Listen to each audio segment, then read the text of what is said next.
105.9 Balitas FM. www.abdavao.com. Karon day pa ko malatyon. Yes, sir.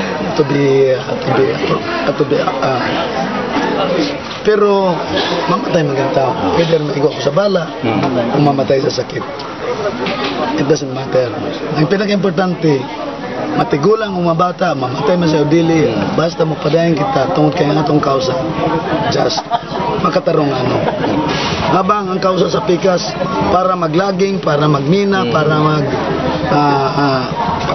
palaparon ang ilang plantasyon, para sa interes sa mga langyaw o interes sa mga lokal nga mga politiko nga tuta o ito sa mga multinational corporation. So taas kayo ang kalainan. Kung mamatay kami sila. Dili pa ganun mamatay. Kaya na-army na depensa kami. But it doesn't matter. Padayon ang revolusyon. Kita ninyo diya sa atong kuwan. Dagang mga batang nasa ukbo. Mao nga, mabitang yung lagan New People's Army. Kaya pertidagan ng mga batang New People's Army kaya pangatod karon. So we will go on. We will continue. Kung wala na si Caures, wala nakaikot ang revolusyon sa palibot ni Caures. Wala nakaikot ang revolusyon sa palibot ni Chamson. Ang revolusyon iya sa katawan.